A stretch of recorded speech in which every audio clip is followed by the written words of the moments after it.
It gives me pleasure to call this meeting to order today, the committee meeting for January 18th, 2022. Now, before we begin our roll call, I do want to mention one thing. There will be an amended agenda. The transportation update will not be given today by Ms. Hill. We are going to hear that at Monday's meeting. So with that, I need, when we approve the agenda, it will be approved with an amendment to it. Okay, roll call, please. Ms. Sawyer. Present.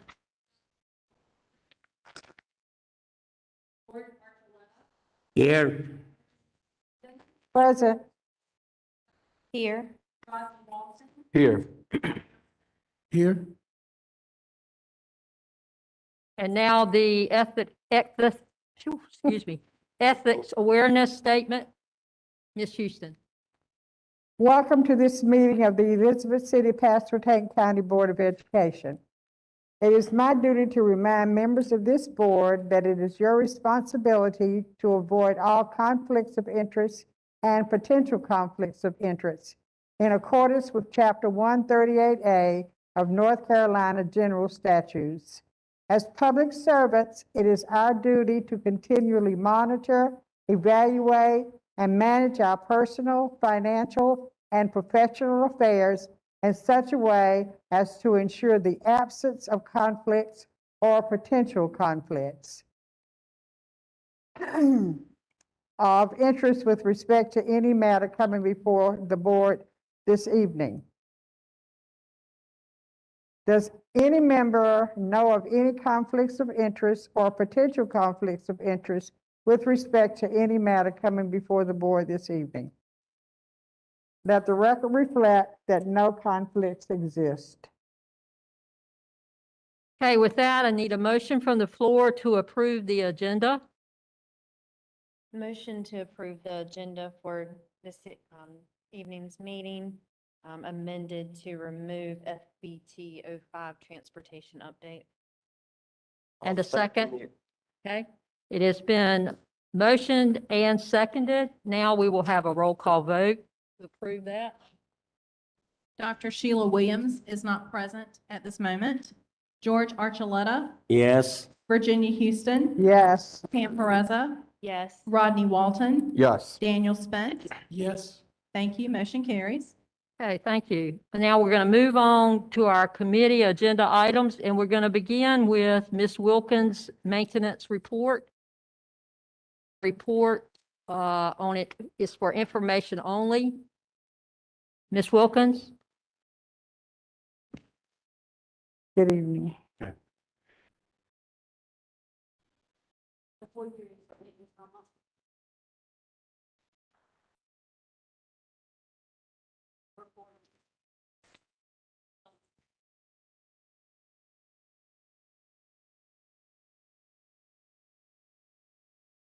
Contract, textile and company.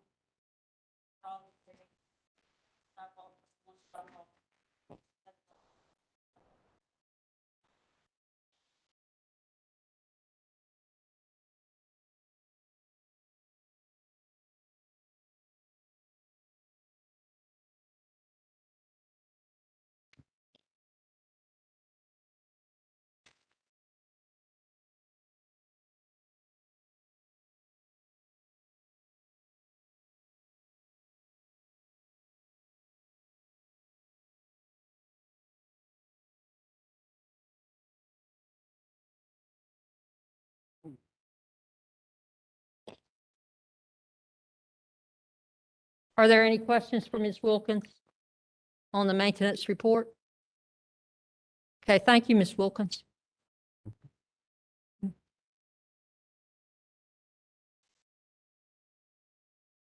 we're going to move on to our Chief Finance Officer, Rachel Haynes.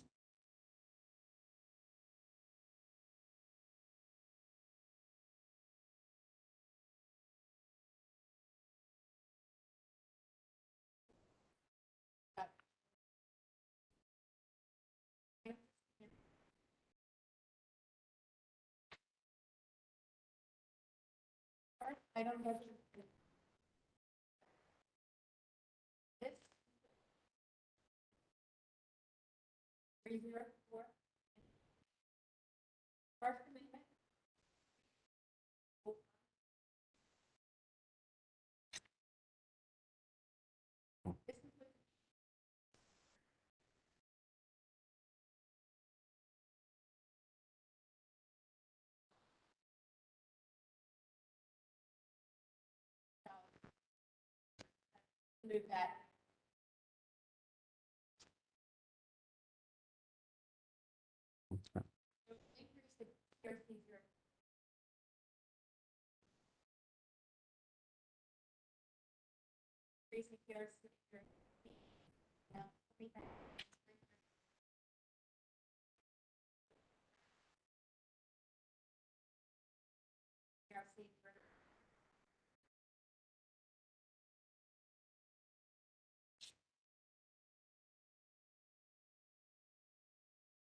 Next amendment.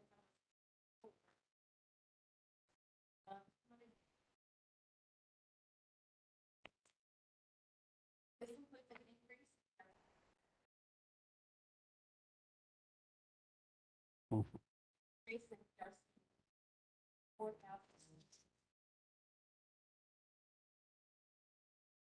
An increase in ERC.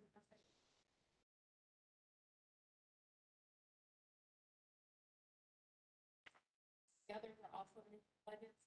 ERC. ERC.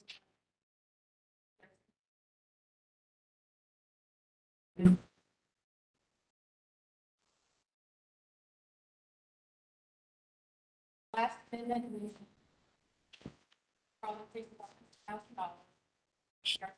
40.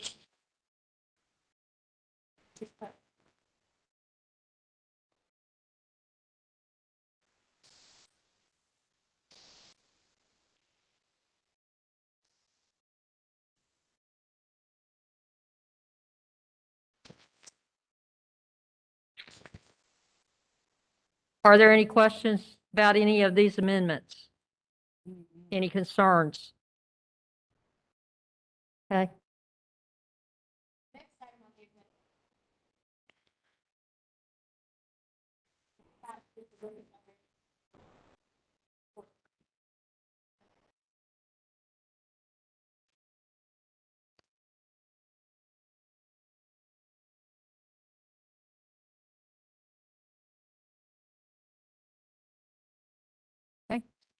no questions? If there are no questions, move to item 3.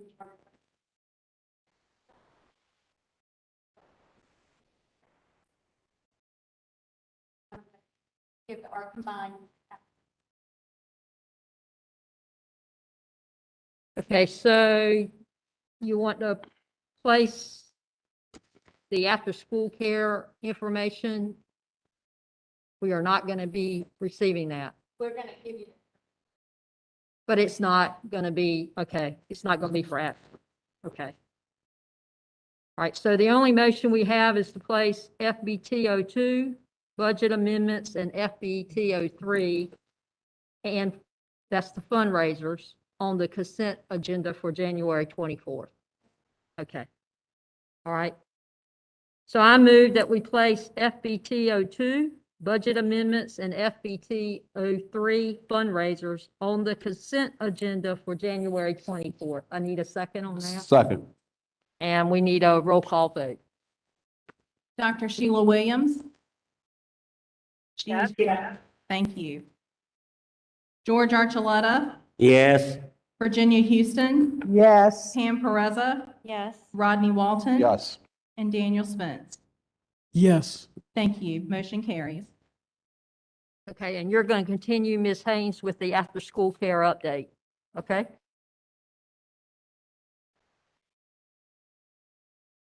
Okay, that's fine. Promise. We wanted to bring back an update. Yes. First item.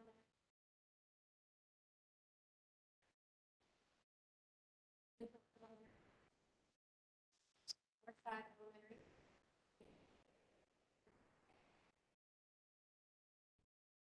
prior years.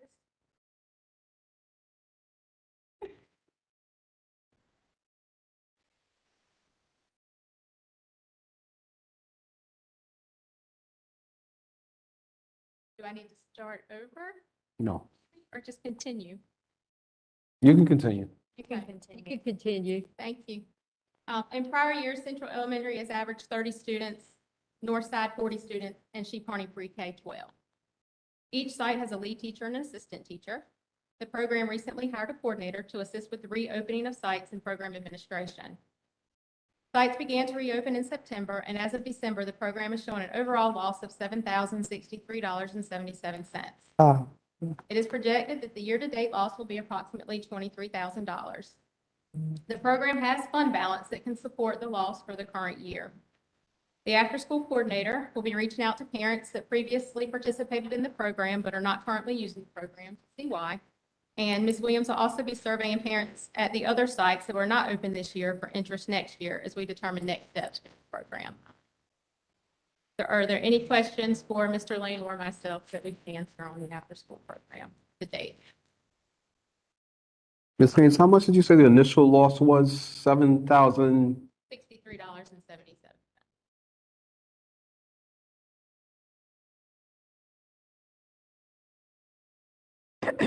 So why was the decision made to open after-school care at these 3 sites versus other schools?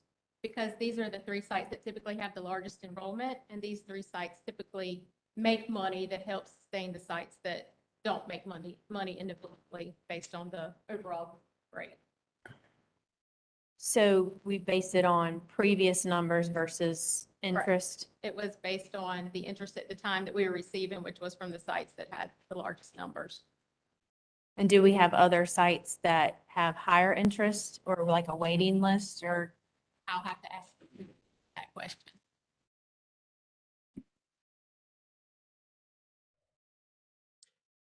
We are currently surveying parents who were in the program the last time that it was open to see if they have an interest in other sites. When we opened Sheep Harney, there were about 15 parents that were interested, but out of the 15, only the 3 have actually come forward with applications. And that's only for the pre-K, correct? Yes, ma'am. So is there a rule that older grades cannot be in after school with pre-K? I believe it's because we were under licensure at the time, so the two grade spans had to be kept separate. And it's just a best practice, I believe, to keep those separate. Okay. So I may have missed it. And you said we're down 7,000. I thought these are the schools that produce more income. And we project, Go ahead, I'm sorry. I'm gonna say, and you project to be 25,000 by the end of the year and negative 23,000. 23,000. So if these schools are the ones that produce income, what's happening for that not to happen now, producing income now? Enrollment. So that number is based on an average of 30 students at Central and 40 students at Northside and 12 students at Sheep Harney. So right now enrollment is about half to a third, well, actually even closer to a quarter, Close to what? I'm sorry. I close couldn't. to 25% at Northside is what we typically have. So we're gonna keep that open the whole time and until the end of the year, I guess, so we'll continue to lose, I guess. I'm trying to think, like, going back to Pam's question about other schools, can we share some of those staff? Probably can't, because there's not enough to share. There's two individuals at each site. And it has to be at least 2, so it cover, yeah. That's the right. Makes sense, yeah. Okay. I That was- just want clarity. I just want clarity on the reason for the loss. If I'm correct, the start time was delayed. Am I correct? So probably parents secured, after school care for their children. Am I correct on that? The Yes, delay in the start? Yes, ma'am, you are It was correct. Okay, and that probably had an impact. So if we're able to begin next year, at the beginning of the school year, then it is a possibility that, we could be back as in the past. Is that what you're thinking? Yes, that's what we were thinking. That's what we were thinking as well. Yes, ma'am. Okay.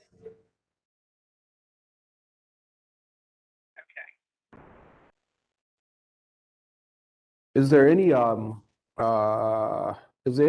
renewed requests for after-school care at other locations?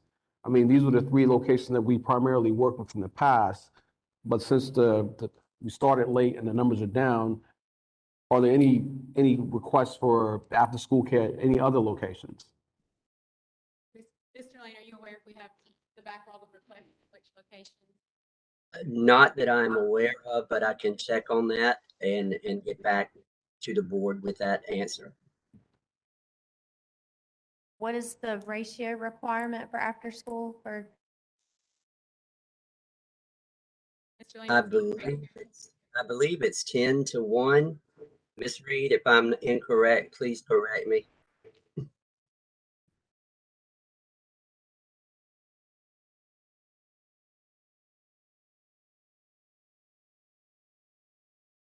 Ten to one. Reed.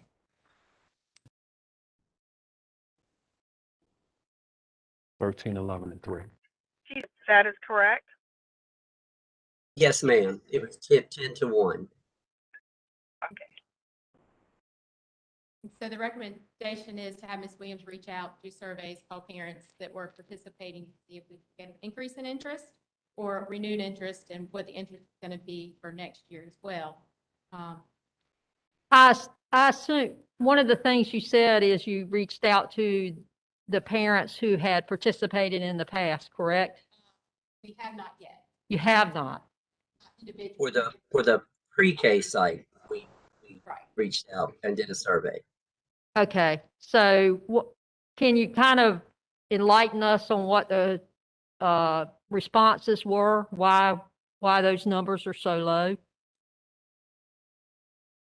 The only thing, as we've stated before, I believe it's because of our delay in opening because of COVID and what's just going on in the world. Parents, I believe, had already secured childcare and were reluctant to switch in Okay. midstream. Mm-hmm. That's kind of what I That makes suspected. sense. Yes. Another thing that might be considered with our numbers would be, if I'm not, I think I'm correct about this, that the Elizabeth City Parks and Rec they're offering after-school care in their gyms, after-school activities and things. Am I correct on that? Or are they just doing that during work days? I know they're doing it during work days, giving children an option or parents an option to take their children there when we have work days. Do you know if they're operating something like that during the course of the week? I am not sure. We can reach out and find out. Because that might have something to do with our numbers as well. Oh, absolutely.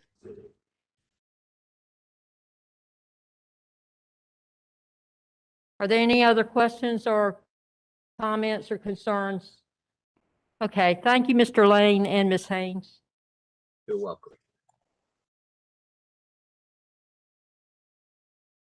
All right, and that is it for the financial committee. We had, as I said, the transportation update with Ms. Hill, but she was not prepared to present today. She's going to present at, there was a miscommunication about when she was supposed to present. So she's going to present at our regular board meeting.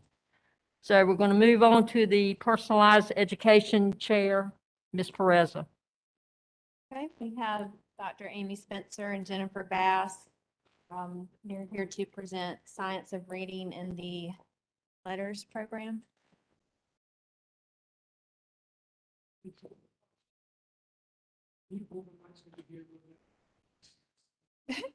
Can you hear me now?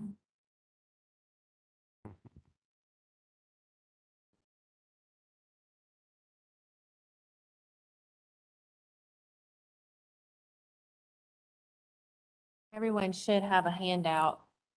Yes, and I think Mr. Jackson Hurd is pulling up the presentation.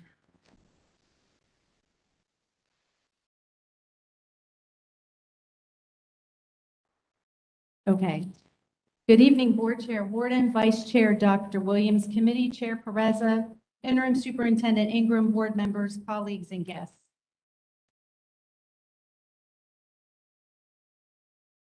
This is Jennifer Bass, our district instructional coach and elementary ELA lead, and I come before you this evening to share with you information on the science of reading training mandated by Session Law 2021-8, Senate Bill 387, which was passed April 1st, 2021. This mandates training for all pre-K through 5th grade teachers and administrators.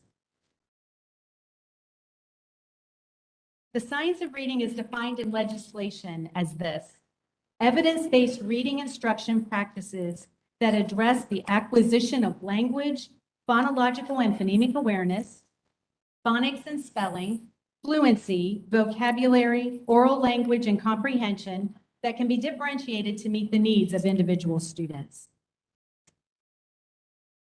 To summarize, this legislation required the North Carolina Department of Public Instruction to establish an early literacy program in consultation with the Department of Health and Human Services and utilize a third-party independent teacher training program for professional development in the science of reading for pre-K through 5th grade teachers and administrators.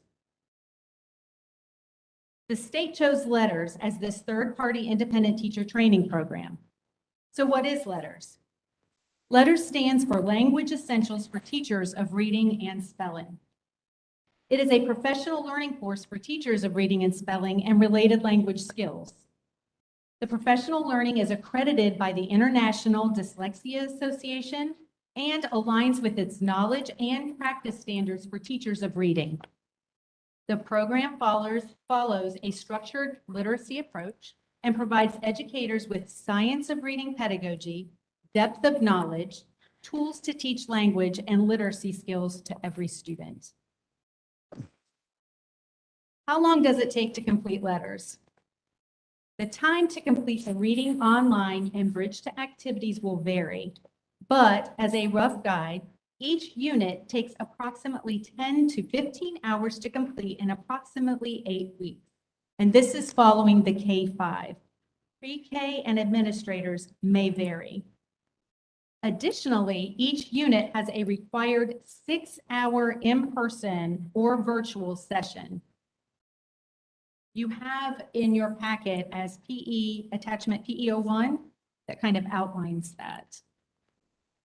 Again, note that pre-K is modified and is less, as well as administrators. So the training consists of an online course, which includes reading in a participant manual, and then also some online videos. On average, it takes approximately 8 to 10 hours per unit.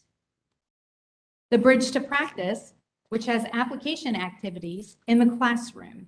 This takes approximately 2.5 hours per unit.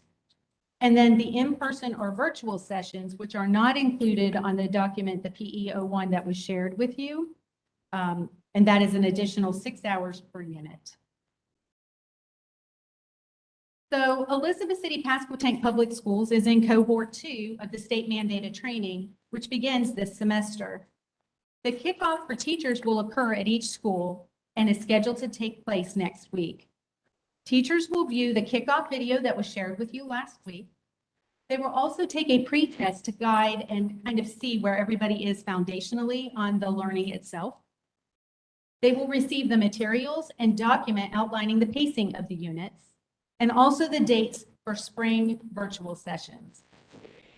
The training for the K-5 general education and exceptional children's teachers is for 2 years and will involve approximately 145 teachers. The training for administrators and pre-K teachers is for 1 year and will involve 7 elementary school principals, our pre-K director, our 10 pre-K teachers, our 5 pre-K off-site administrators, and 6 off-site lead pre-K teachers. So realizing this was a heavy lift and commitment for all involved, and it is legislatively mandated, Mrs. Bass and I, along with the curriculum and instruction team, Amber Godfrey, and the state coordinators met to coordinate this spring's training. We were able to plan the virtual sessions for this spring so that teachers will not have to participate on a Saturday or evenings for the 2 required 6-hour sessions.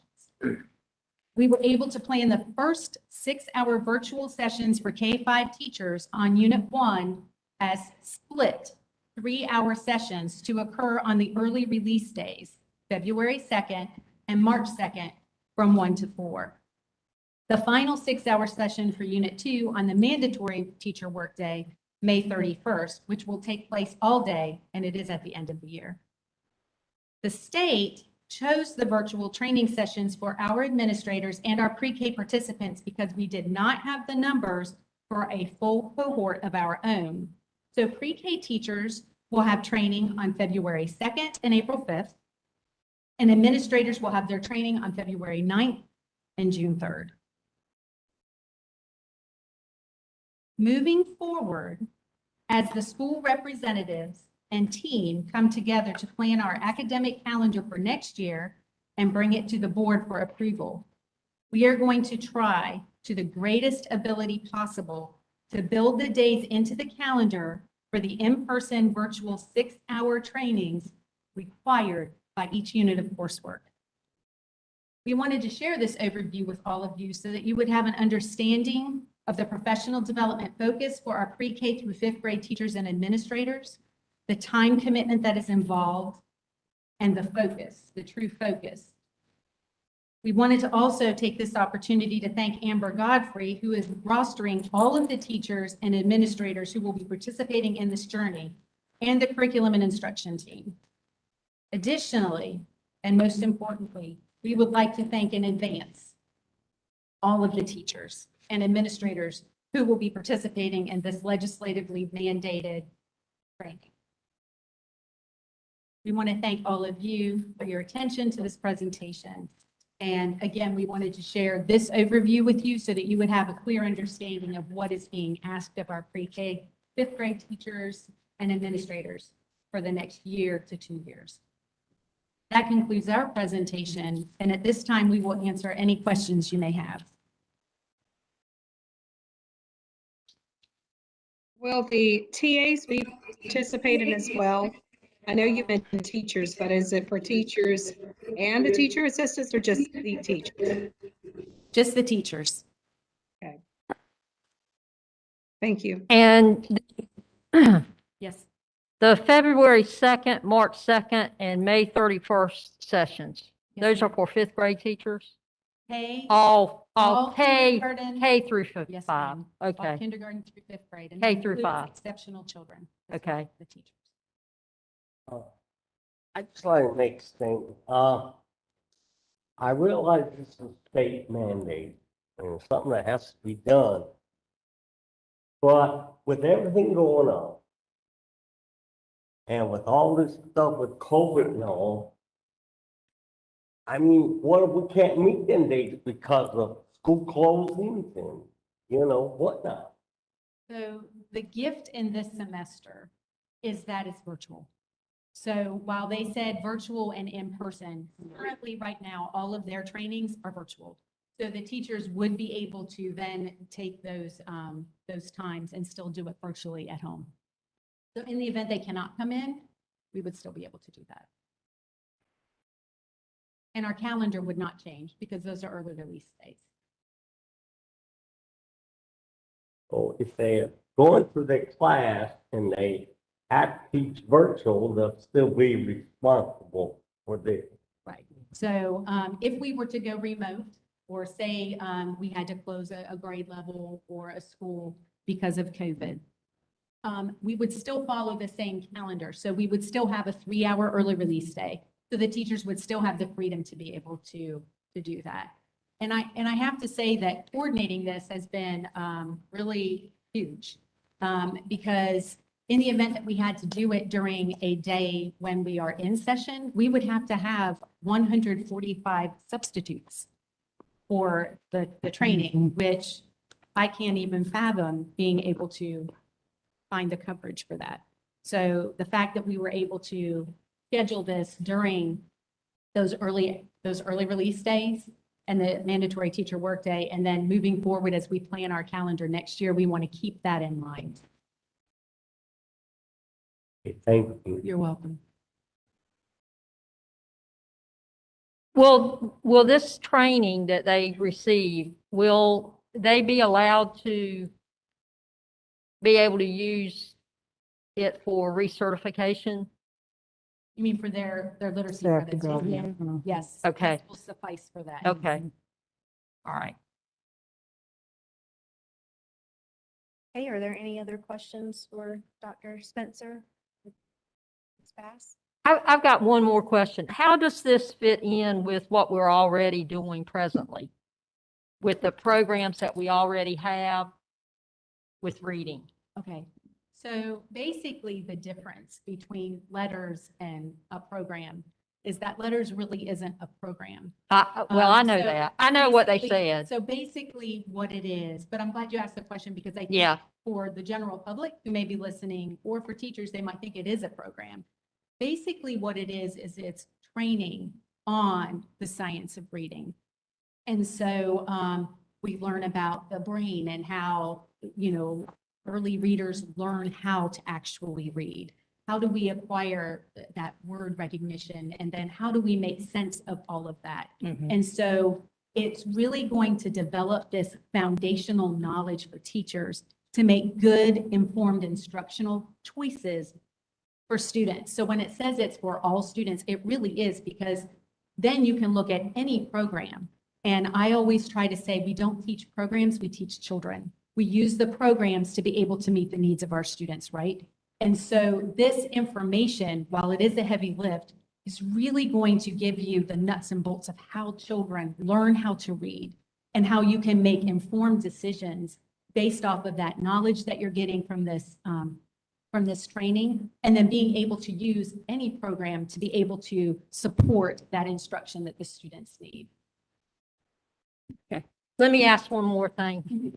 As far as secondary level teachers, now I know you said K-5. Right. But is there a plan to perhaps have our K-5 teachers share this information that they will learn with our secondary and middle school? So I'm glad you asked that. Well, and we just had a meeting actually last week with a middle school, and the team was actually talking about how we could do some cross grade level professional learning and collaborative sessions. The state is funding this training for all of the pre-K through 5th grade, right? But what we're hoping to do is to be able to share those instructional strategies and those things and our knowledge and be able to build the capacity of others. Ultimately, we do have students that are in our secondary schools that are struggling readers. Right. And whenever you go to school, especially at that secondary level, you're very content specific. But when you're meeting a student who is struggling with reading, having those rich conversations after we have that training would be very beneficial. And so while our team is helping to support the middle school currently, hopefully what we would do is build the leadership capacity and the sharing of all individuals in our district to be able to, help one another. And how will our media people be incorporated in this? Are they going to be trained as well? No, ma'am. Right now, it is just those Wow. kindergarten, pre-K through 5th grade. Okay, but are there plans to have training for the media people? In the future, we might be able to look at that. Currently, right now, the state with the heavy lift with LETRS and trying to get everybody in the state pre-K-5 trained. Right now, we're looking at a 1:44 ratio for those in-person virtual sessions. So we're very fortunate that we're in cohort 2. There's a lot more of the school districts that are in cohort 3, which makes it very difficult to coordinate days and times for those sessions. So I think moving forward in the science of reading, that would then be something that we would be able to follow through with. Okay. Thank you. Any other questions? All right, thank you, Beth. Thank you. That's it for our minutes.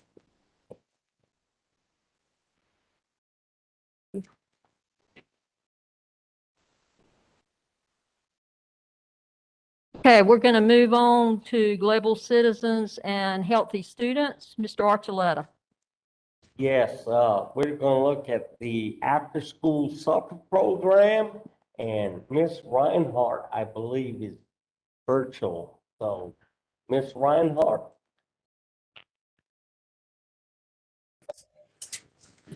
Chair Warden, Vice Chair Williams, board members, and Superintendent Ingram, thank you.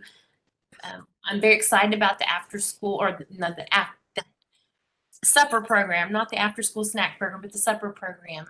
We have never had one in Pasquotank County, so we're hoping to pilot this at ECMS and at Sheep Harney. Right now, ECMS, they're feeding after school close to 100 for a snack program. This would not take place of the snack program. They would still have a snack, but they would be fed a supper. So we're excited about doing that. I have talked to Ms. Moore about it and have her full support. I think she's excited to pilot it with us. And Ms. Reinhardt, you said it would be piloted at ECMS and Sheep. Am I correct on that? We had intended on Sheep, we just don't have, we don't have that many children participating in after school at Sheep Harney right now. But we are going to be approved to operate in the future at Sheep Harney. Okay. But currently at ECMS, we have a large group of students.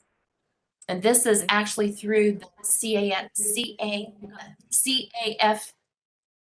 CACF program, the Child and Adult Care Food Program. So this is an additional program outside of the National School Lunch and Breakfast Program.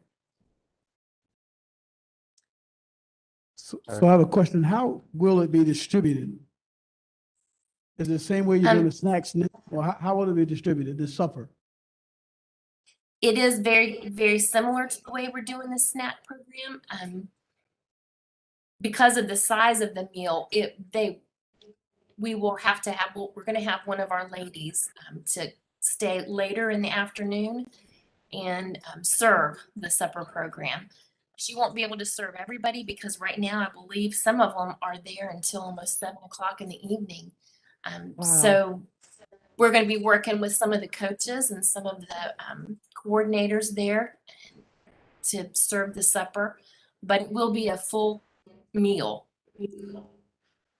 Can you give us a rundown of how that looks, how that program will look serving those students? Because after school program, you have those athletes who are doing stuff, and you have some who aren't athletes. How would that look on a day of service? So right now, it would be very similar to the way they're doing their after-school snack program. Each of those coaches or coordinators that are in charge of the students, they are serving the snack to them. We have it prepared and laid out. They come into the cafeteria, they get their snacks, they serve their children. There's a little roster form that they sign off on and leave that for our manager in the next day. And then she inputs all the information into our program, and that's how we do our checks and balance. But we'll be working with those coordinators again to serve the meal. We're hoping that as many as possible would come into the cafeteria and serve that meal because they could have their table there and have a better facility to eat supper. We are looking at an additional employee to help do this, additional hours for a couple different employees, so that will help as well. Okay, so let me go back again. So you are planning to have staff there until approximately what time? Because I know won't be- some athletes practice right after school. Yes. So how long will staff be there again? We're gonna have to work this out. It is something that we're gonna have to play around with the hours and check it out. But I'm thinking there would be no way we could have a staff member there until 7. But probably until 3:30, 4 o'clock, 4:30, no later than that. We would have to get their hours to coordinate during the day. So much. What I'm looking at here is some of these students go right into athletics right after school. So how are we going to distribute to them again? If they're right in athletics right after school, let's say their practice lasts until 5:30. How are we now going to distribute these meals to them? The same way that we're doing their after-school snack. Some of them bring them in right away and they get their snack immediately. Some have a break, and then they come in and get their snack. So we would try to coordinate it the same way they are right now to avoid confusion. But as much as possible, we'd like for them to be able to come in right after school gets out, even for 15 minutes, so they could just have a few minutes to have something. And this It is is a hot something. meal? Yes, sir. We have several menus. We want to try out with the children. Some of them are cold menus and some of them are hot. As we go into the summer months or into the warmer weather, they'll want a cold meal sometimes. But right now, yes, it would be a hearty hot meal. Okay.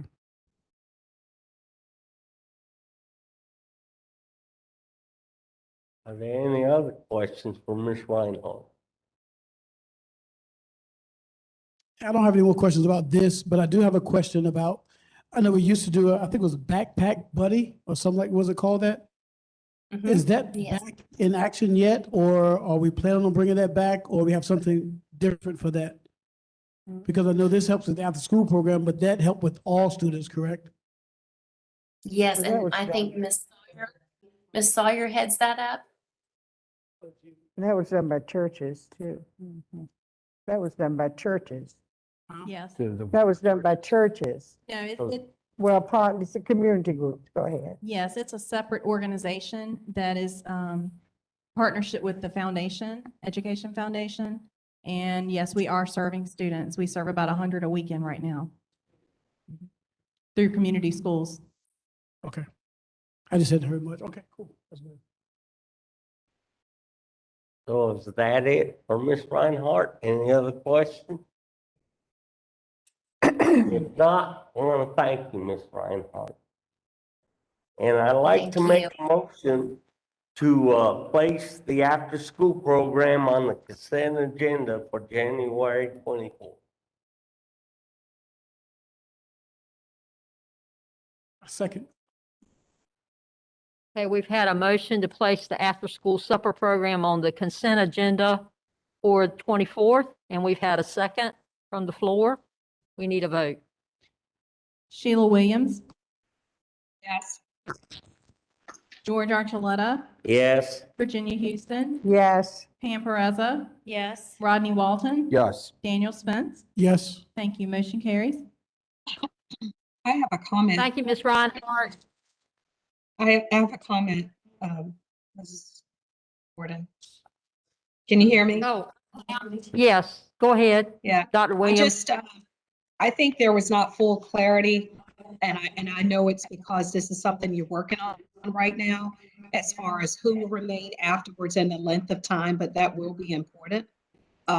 Because if you're asking staff to remain over, then you have to look at paying them.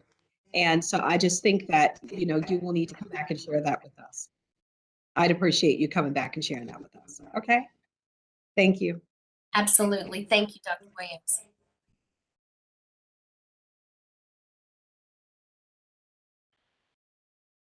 Okay, we're going to move on with the policy committee. Ms. Houston.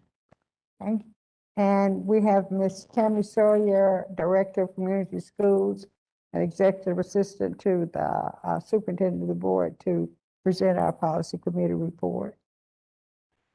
Good evening, Chair Wharton, Vice Chair Williams, Committee Chair Houston, Interim Superintendent Ingram, board members, and community.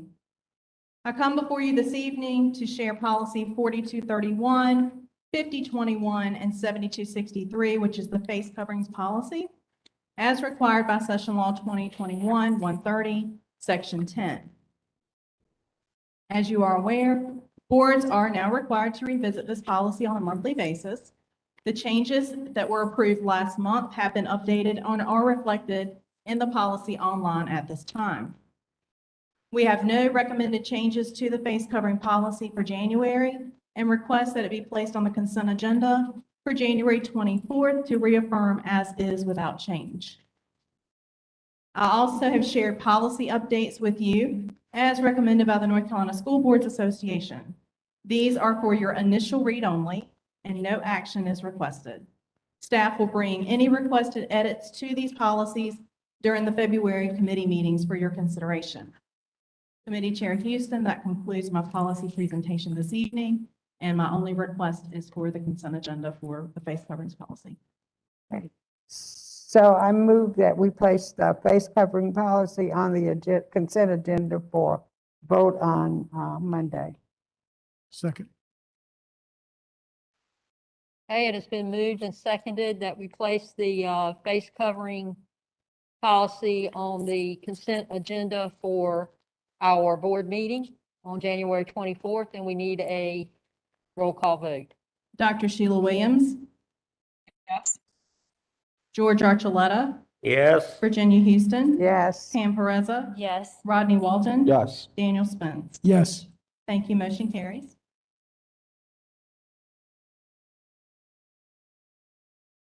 Thank you, Ms. Sawyer. That's the end of my report. Okay. Now we're going to move on to our ad hoc committee that was formed to talk about our student representative on the school board. And the chair of that committee is Pam Pereza. Yes, you will find in front of you two packets.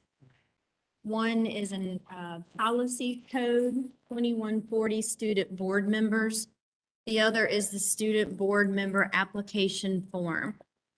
So we reached out to John Leidy, our attorney, who had some information on other school boards who have student board members.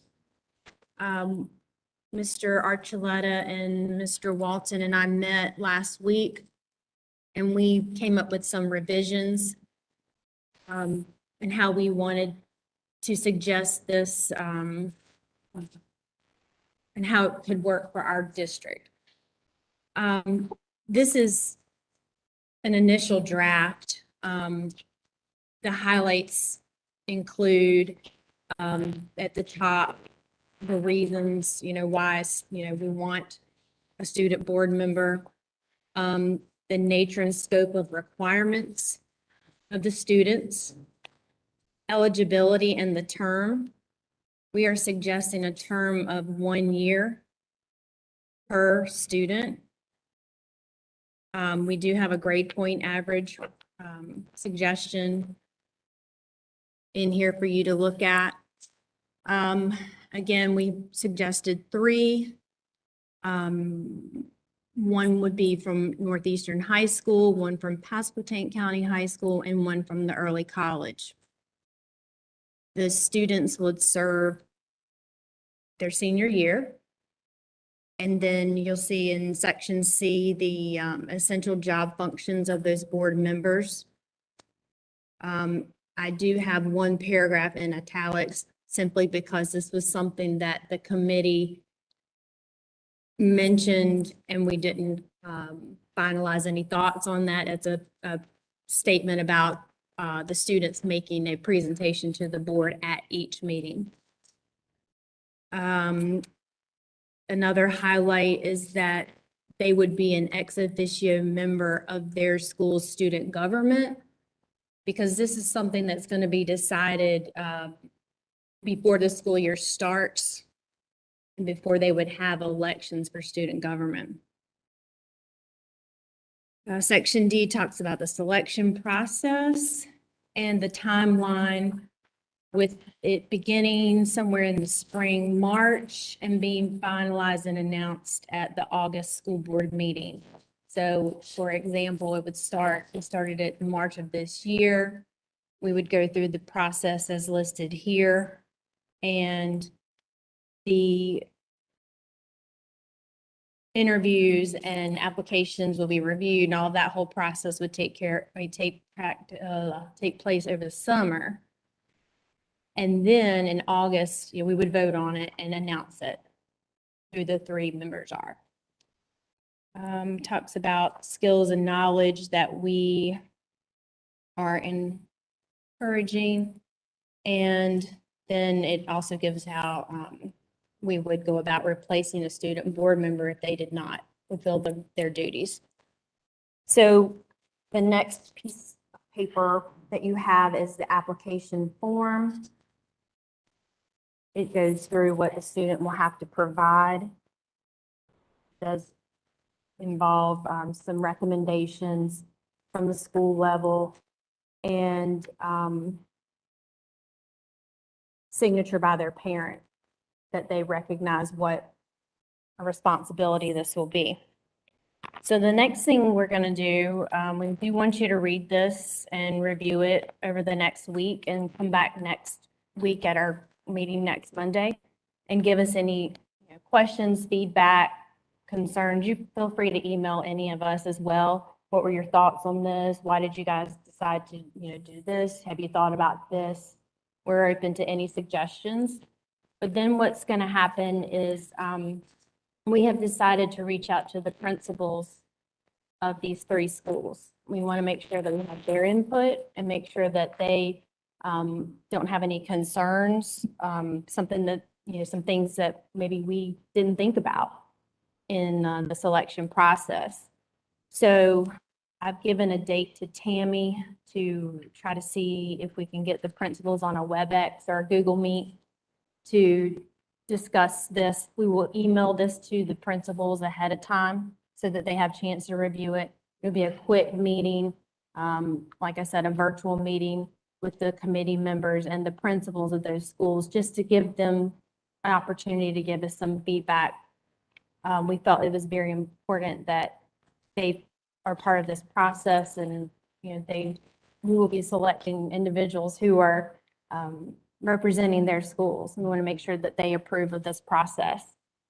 At that point, we'll make some more revisions and then hope to bring you a final document and recommendation after all of that is finalized. Hey, good job. And what is our responsibility? So all that we ask of you this week is to take some time to read the policy and the application form to make sure that there's something that we didn't see, that we missed as a committee, or that you have a question or concern about, and given until next week at our regular board meeting to either reach out or we can discuss it at the next meeting. Maybe a good idea for us all to bring our suggestions and questions at the next meeting so that we can all hear what everyone has to say. If there are no questions or changes, then we will move forward with the principals meeting. I'll revise this based on your feedback, send that document to the principals, let them look over it before we have the WebEx meeting with them, and then hopefully come up with our final draft. Okay. So all board members are clear on what we need to be doing for this week to be prepared to discuss this on Monday at the board meeting regarding our student representation. Okay, good. Good job. That's it. Good job to the committee, and thank you for doing this. Thank you. I think it's very, very important to involve our youth in every aspect of government that we can, because they are our future leaders and they need to start getting involved, actively involved. So thank you very much for doing this. I will add one more thing. One of the sections talks about student members meeting periodically with the superintendent and board chair, but then there's also somewhere in here about having regular meetings with students and the student members in their schools. And one of the things that we actually discussed is a student advisory committee. It would be a district-wide student advisory committee that we would like for these board members, these student board members to lead and then bring us feedback, questions, concerns that Good, they may have. good point. Okay. All right, we're going to go into closed session. We're going to have Dr. Williams to take us into that, and then we're going to take a brief break.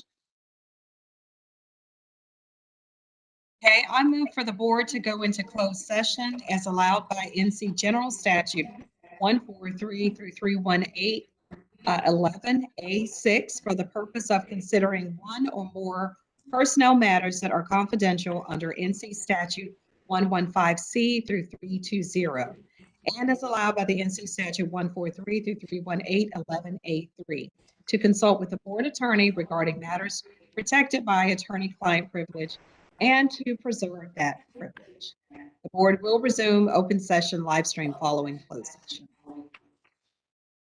I need a second for that motion. I'll A second. second from Mr. Archuleta, and a roll call vote to go into closed session. Dr. Sheila Williams, Yes.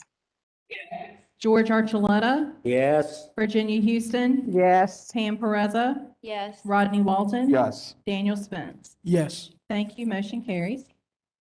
Okay, and as I said, we'll take a brief break as our staff leaves. Thank you.